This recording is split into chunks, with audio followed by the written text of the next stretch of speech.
I'm Michael Lucchese, a 2017 alumnus of the Hudson Institute Political Studies Summer Fellowship. I'm also a communications consultant in Washington, D.C. Today I'm joined by Mr. Frank Pagano, who is a tutor at St. John's College and teaches in Week 6 of the Political Studies Summer Fellowship. Mr. Pagano, thank you so much for joining us. Well, thank you for having me here. Today we're going to be talking about Mr. Pagano's lecture on Abraham Lincoln's eulogy for Henry Clay. So to start off, Mr. Pagano, I'd like to ask, who was Henry Clay and what was Lincoln's purpose in eulogizing him? Well, Henry Clay was the most important political figure in American history between 1820 and 1850, except for President Jackson.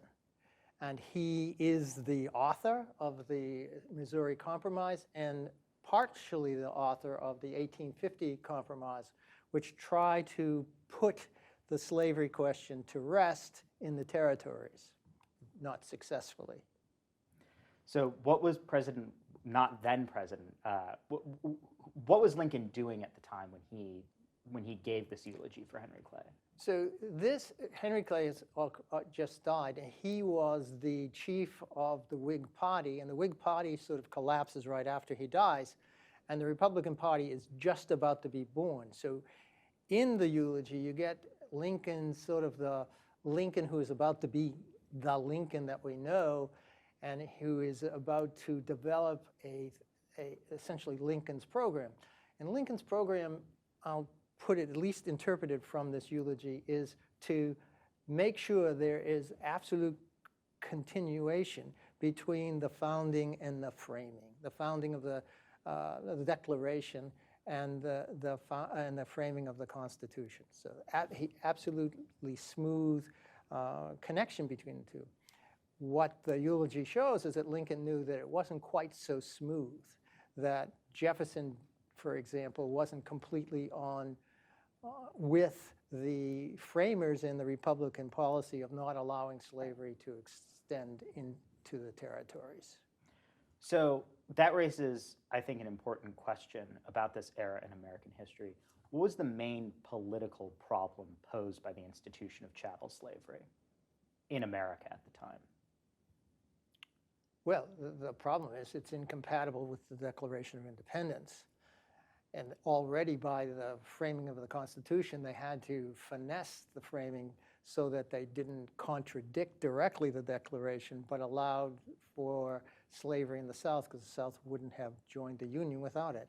That's the fundamental problem. The fundamental problem turns out to be the relationship between the two documents, the Declaration and the Constitution. So in your lecture, you discuss how Lincoln talks about Thomas Jefferson in the eulogy for Clay. And Jefferson was not at the Constitutional Convention. He was not a framer, but he was the principal author of the Declaration of Independence. So I'm wondering, how does Lincoln critique Jefferson's positions on slavery in this eulogy for Clay? And then how does he critique Clay in the eulogy?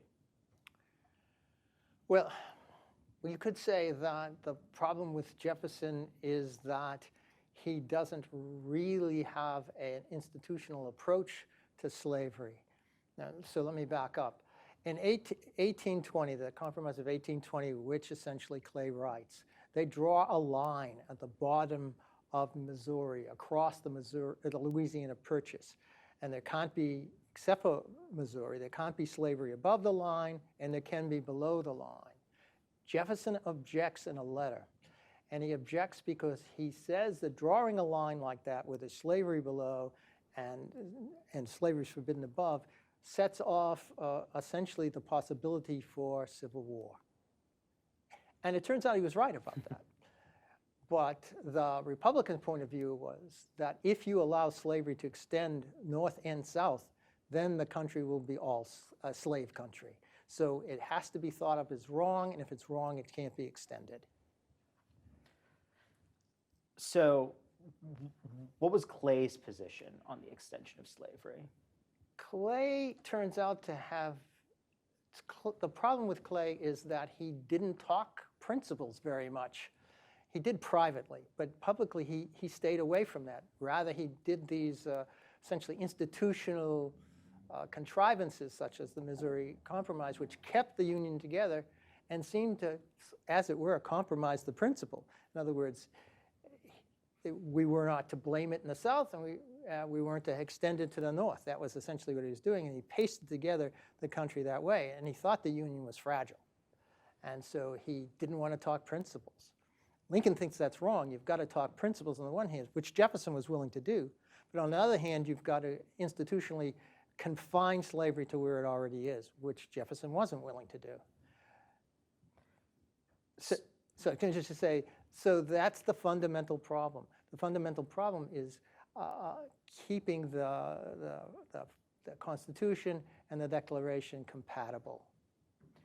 So it seems like Lincoln is pretty strident in his implicit criticisms of both of these men. And elsewhere, in documents that we studied during the summer fellowship, Lincoln talks about the importance of reverence for the founders, for the Constitution.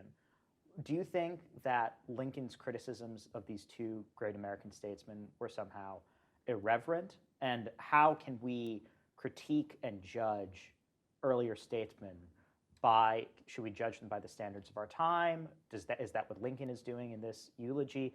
Or is there a different, better way to judge democratic statesmen? Well, Lincoln's very careful with Jefferson. In other words, he mentions the letter, he refers to the letter, but he cuts it. He doesn't give us the whole letter. So you don't find out that he's willing to extend slavery to the northern part of the territories from Lincoln's speech. But obviously Lincoln knew. So he's very careful about that. With respect to Clay, he is somewhat gentle with him, but largely praises his private endeavors and not so much his public endeavors. So you get the feeling that Clay's solution wasn't there because he wasn't willing to speak out and say that slavery was wrong, which is the Republican platform. The Republican platform is slavery is wrong, don't extend it. So it seems that Lincoln is doing something a little bit more complicated than just judging statesmen by the standards of his own time. He's making certain concessions to the importance of circumstance, to the feasibility of political projects. And this is something that I think is discussed a lot today in contemporary discourse about American history, American political thought. And I'm wondering, Mr. Pagano, what is the best way that contemporary Americans can think about great leaders of the past like Lincoln or Clay or Jefferson? The best I can do is the way in which Lincoln seems to do it. Lincoln doesn't seem to judge a person by their activities in their own time, but rather what they do to prepare the future to be better. So the framers prepared for the extinction of slavery, even though they didn't themselves forbid it. They set it up so that it was confined to the South, and Lincoln thought if it couldn't spread, it couldn't survive. So that's the way I think to judge leaders, at least in part. What did they do for the future? Now, in your lecture, at the end of your lecture, you get into the question of liberal education, which is an endeavor that's important to everyone who's involved with the Political Studies Fellowship. And I'm curious about what you believe. How should a liberal education help a student do this kind of judgment that you're talking about? In what ways can liberal education improve us as citizens? Well, it can do what's reasonable, first of all. It's not reasonable to think that Lincoln or even Jefferson should be judged by the circumstances of 21st century America. That's completely irrational. And I think that, if you study these people well, if you see that Lincoln is right. The way in which you judge statesmen is by looking to the future. And you cannot be free, at least Americans can't be free. After all, most of us are not going to be political actors directly. We're going to be judges of political actors. So it's important that we be educated to be good judges of political actors. It's not clear that we have been. Thank you so much for joining us. For more conversations like this and for Mr. Pagano's lecture, follow the Hudson Institute Political Studies program on YouTube.